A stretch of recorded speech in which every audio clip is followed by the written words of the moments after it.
હોય છે। આ બધી સમસ્યાઓને એક નાના પાયાના સંશોધન દ્વારા વાલીઓની મુલાકાત દ્વારા હલ કરવાનો પ્રયત્ન કરવામાં આવે છે।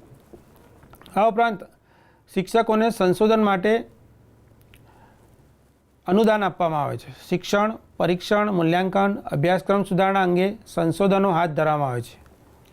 પરીક્ષાઓ કેવા પ્રકારની યોજવી, મૂલ્યાંકન કેવા પ્રકારનું કરવું કે જેથી વધુ સક્ષમ વિદ્યાર્થીઓ વધુ ગુણવત્તાસભર શિક્ષણ આપી શકાય।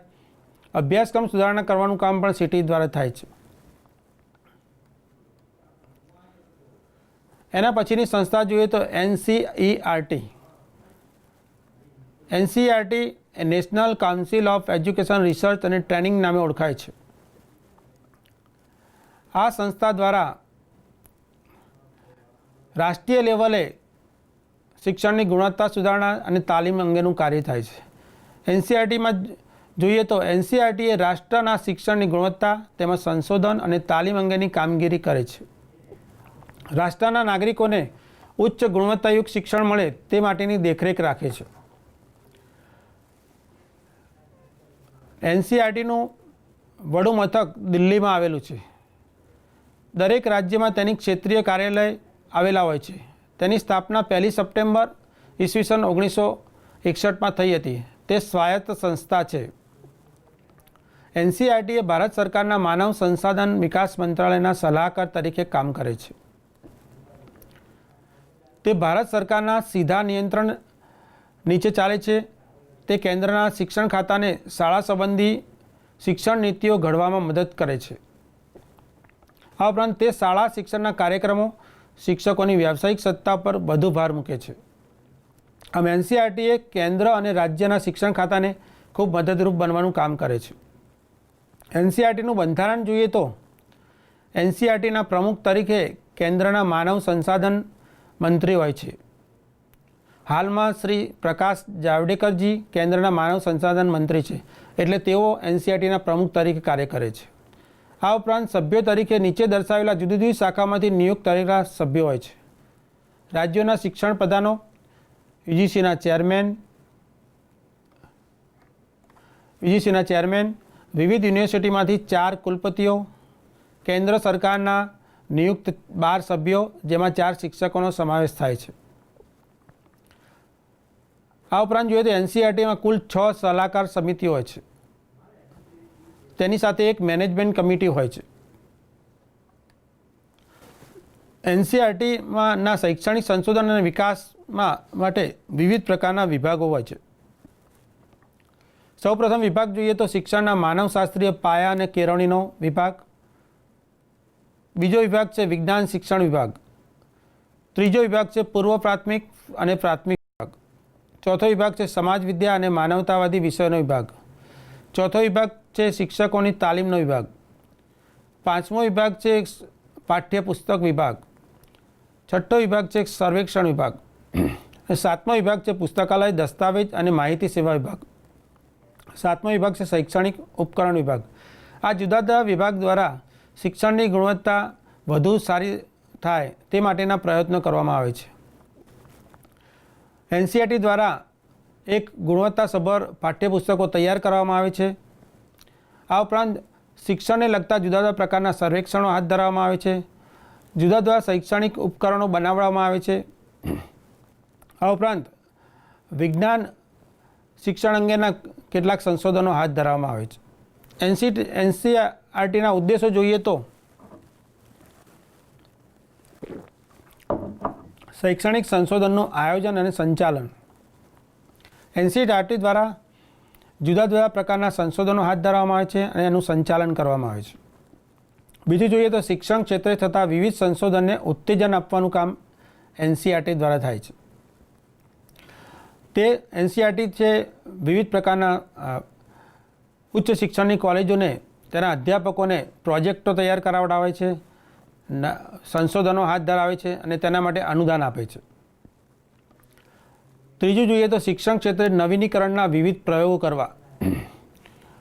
શિક્ષણ ચોક અને ટોકનું શિક્ષણ હવે ચાલે તેમ નથી, એટલે નવા શૈક્ષણિક સાધનો, વૈજ્ઞાનિક ઉપકરણો, એજ્યુકેશન ટેકનોલોજીનો ઉપયોગ આ બધી બાબતો માટે પણ એનસીઈઆરટી આગળ વધે છે અને તેના દ્વારા અધ્યાપકોને તૈયાર કરવામાં આવે છે. વિવિધ વિદ્યાશાખા તેમજ વિવિધ વિષયોના શિક્ષકોને તાલીમની જોગવાઈ કરે છે. અધ્યાપકોને ઓરિએન્ટેશન, વર્કશોપ, રિફ્રેશર કોર્સ આવા પ્રકારના કોર્સ દ્વારા અપડેટ કરવાનું કામ કરે છે. શિક્ષણ ક્ષેત્રની વિવિધ આંકડાકીય માહિતી એકઠી કરવી અને તેનું વિશ્લેષણ કરવાનું કામ પણ એનસીઈઆરટી કરે છે. એનસીઈઆરટી દ્વારા વિવિધ પ્રકારની સમગ્ર દેશની જુદા જુદા વિદ્યાશાખાની આંકડાકીય માહિતી એકઠી કરવામાં આવે છે અને તેના સંશોધન દ્વારા શિક્ષણ સુધારણા, અભ્યાસક્રમ સુધારણા, પરીક્ષણ સુધારણા, મૂલ્યાંકન વગેરે બાબતમાં ફેરફાર કરવામાં આવે છે. ક્ષેત્રીય વિદ્યાલયોની સ્થાપના કરવી તેમજ તેનું સંચાલન કરે છે. એનસીઈઆરટી દ્વારા સમગ્ર દેશમાં રિજિયોનલ કોલેજોની સ્થાપના કરવામાં આવે છે. આ રિજિયોનલ કોલેજ એક વિશિષ્ટ પ્રકારની મોડેલ સ્કૂલ તરીકે કામ કરે છે. આ મોડેલ સ્કૂલ દ્વારા નજીકના કોલેજોને તાલીમ અને સંસ્કરણ કાર્યક્રમો યોજવામાં આવે છે. કેન્દ્ર અને રાજ્ય સરકારની શિક્ષણની સમસ્યાઓ અંગે સલાહ સૂચન પૂરા પાડવાનું કામ પણ એનસીઈઆરટીનો ઉદ્દેશ છે. કેન્દ્ર અને રાજ્ય સરકારને શિક્ષણની જે સમસ્યાઓ નડે છે તેના માટે સલાહ સૂચન આપવાનું કામ કરે છે.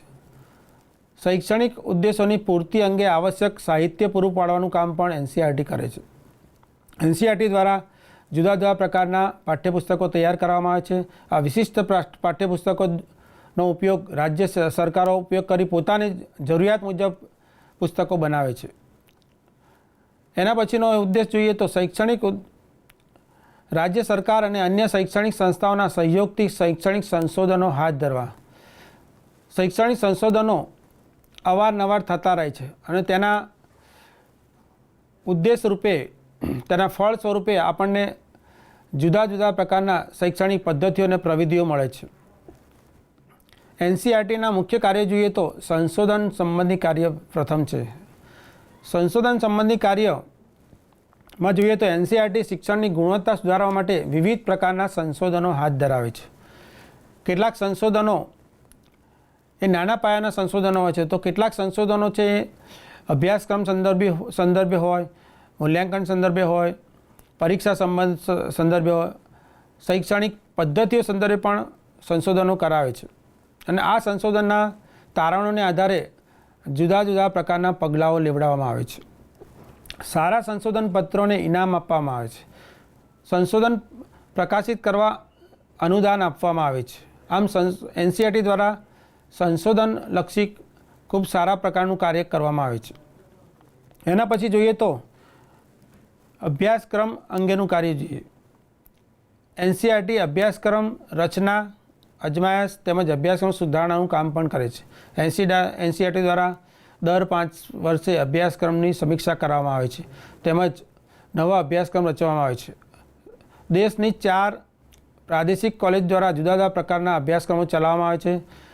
પીજી લેવલના, યુજી લેવલના, પીએચડી લેવલના અભ્યાસક્રમો ચલાવવામાં આવે છે અને આ પ્રાદેશિક કોલેજો છે એ ઉદાહરણરૂપ કાર્ય કરે છે. એના પછી જોઈએ તો પાઠ્યપુસ્તકોનું પ્રકાશન. એનસીઈઆરટી દ્વારા જુદા જુદા વિષયના જુદા જુદા શાખાઓના પાઠ્યપુસ્તકોનું પ્રકાશન કરવાનું કામ પણ થાય છે. રાષ્ટ્રીય જરૂરિયાતોને ધ્યાનમાં રાખી રાષ્ટ્રીય અભ્યાસક્રમ તૈયાર કરી તેને અનુરૂપ આદર્શ પાઠ્યપુસ્તકો વિવિધ વિષયના તજજ્ઞો દ્વારા તૈયાર કરવામાં આવે છે. આ પાઠ્યપુસ્તકોને ધ્યાનમાં રાખી રાજ્યો પોતાની જરૂરિયાતોને ધ્યાનમાં રાખી પાઠ્યપુસ્તકો તૈયાર કરે છે. એના પછીનું કાર્ય જોઈએ તો પરીક્ષા અને મૂલ્યાંકન સુધારણા.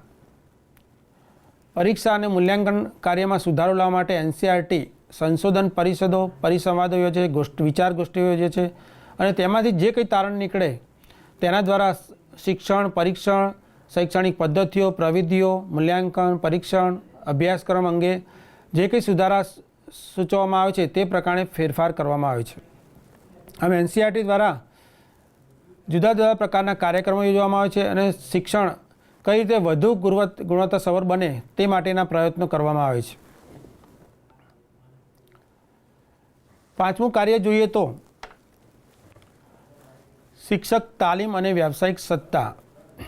શિક્ષણની ગુણવત્તા સુધારવાના હેતુથી શિક્ષકોની સત્તા વધારવા વિવિધ પ્રકારના સેવાકાલીન તાલીમોનો પ્રબંધ કરવામાં આવે છે. તે માટે સેમિનાર, વર્કશોપ, ઉપવર્ગો યોજવામાં આવે છે. આ સેમિનારો દ્વારા જુદી જુદી કોલેજોના અધ્યાપકો ભાગ લે છે અને પોતાના વિચારો રજૂ કરે છે. અધ્યાપકો દ્વારા થયેલા નાના મોટા સંશોધનોની ચર્ચા કરવામાં આવે છે. તેમાંથી નિષ્કર્ષ કાઢી અને શિક્ષણમાં જરૂરી ફેરફારો, શિક્ષણની નવી પદ્ધતિઓ, પ્રવિધિઓ અંગે માર્ગદર્શન આપવામાં આવે છે. તેમાંથી કંઈક નવું શીખવામાં આવે છે. આમ શિક્ષકોની વ્યવસાયિક સત્તા વધે તે માટે એનસીઈઆરટી હંમેશા કાર્યરત છે. એના પછીનું કાર્ય જોઈએ તો સર્વેક્ષણનું કાર્ય. એનસીઈઆરટી છે એ જુદા જુદા પ્રકારના સર્વેક્ષણો શિક્ષણની ગુણવત્તા વધે, શિક્ષણની સમસ્યાઓ હળવી થાય તે માટે સર્વેક્ષણ હાથ ધરાવે છે. એનસીઈઆરટી માધ્યમિક શાળાના વિદ્યાર્થીઓની સંખ્યા, શિક્ષકોની સંખ્યા, શાળાઓની સંખ્યા, વિસ્તાર, શિક્ષકોનું પ્રમાણ, મૂલ્યાંકન, અભ્યાસક્રમ, જુદા જુદા પ્રકારના શિક્ષણ સંબંધી બાબતો અંગે સર્વેક્ષણો હાથ ધરાવે છે. અને આ સર્વેક્ષણના તારણોને આધારે શિક્ષણના કાર્યક્રમો તેમજ સૂચનો કરવામાં આવે છે. આમ જુદા જુદા સર્વેક્ષણના પરિણામ સ્વરૂપે શિક્ષણની ગુણવત્તા સુધારવા માટે પ્રયત્ન કરવામાં આવે છે. એના પછી જોઈએ તો નવીનીકરણ અને નવવિચાર. એનસીઈઆરટી દ્વારા નૂતન પ્રયોગો હાથ ધરવામાં આવે છે. આજના વિજ્ઞાન અને ટેકનોલોજીના યુગમાં આંગળીના ટેરવે આપણે જુદા જુદા પ્રકારની માહિતી જ્યારે મેળવી શકતા હોય ત્યારે આપણને વિદ્યાર્થી ગ્રાહ્ય રાખશે કે જો આપણા પાસે કંઈક જ્ઞાન હશે. અને એટલા માટે નૂતન પ્રયોગો, નવી પદ્ધતિઓ, નવી પ્રવિધિઓથી હંમેશા શિક્ષકો, અધ્યાપકોએ જાણકારી મેળવવી ખૂબ જરૂરી છે. એના પછી જોઈએ તો વિજ્ઞાન પ્રતિભા ખોજ. વિજ્ઞાન પ્રતિભા ખોજનું કાર્ય પણ એનસીઈઆરટી દ્વારા કરવામાં આવે છે. વિજ્ઞાન પ્રતિભા ખોજ કરવાનો મુખ્ય આશય દેશમાં રહેલા વૈજ્ઞાનિકોની શોધખોળ, બાળકોમાં વૈજ્ઞાનિક દૃષ્ટિકોણ કેળવવો, બાળકોમાં વિજ્ઞાન રસ અને વલણ કેળવવા તે માટે વિજ્ઞાન પ્રતિભા ખોજની પરીક્ષા લેવામાં આવે છે. એનસીઈઆરટી દ્વારા 6 થી 9 ધોરણના બાળકો માટે જુદા જુદા પ્રકારની આવી વિજ્ઞાન પ્રતિભા ખોજ પરીક્ષા લેવામાં આવે છે. તેમાં જે વિદ્યાર્થી ખૂબ વધુ સફળતા મેળવી હોય તેમને સ્કોલરશિપ આપવામાં આવે છે અને બાળકોમાં એક વૈજ્ઞાનિક દૃષ્ટિ કેળવાય છે. તો દર્શક મિત્રો, આપણે જોઈએ તો આજે આપણે શિક્ષણ, પ્રશિક્ષણની જુદી જુદી સંસ્થાઓનો પરિચય મળ્યો. સૌપ્રથમ આપણે જીસીઆરટી વિશે જોયું.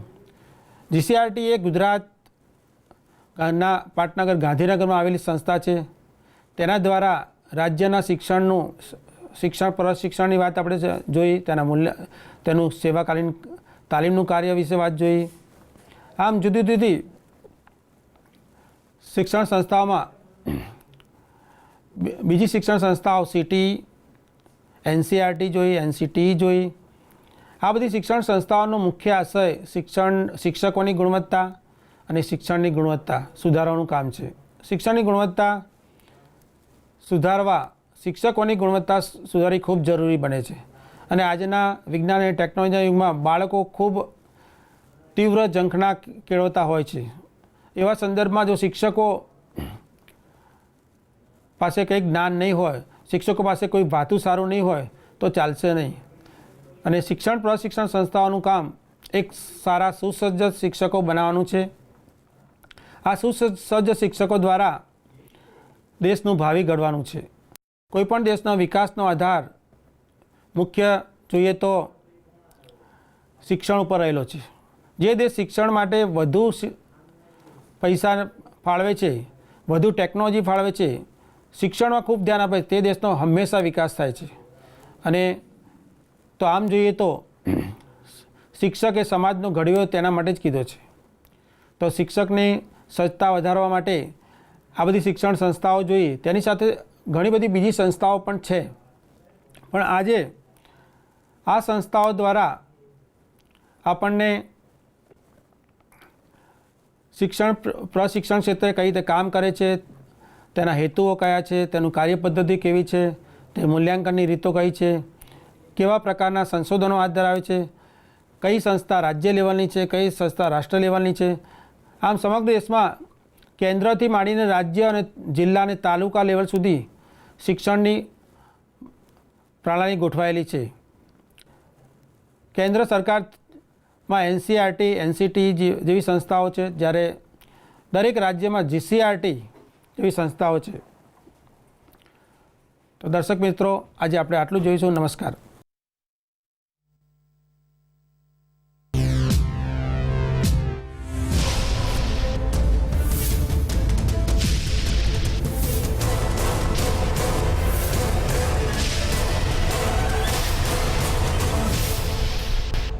Sandhan, All Gujarat Integrated Classroom. સેટેલાઇટના માધ્યમથી જોડતી કડી એટલે સંધાન.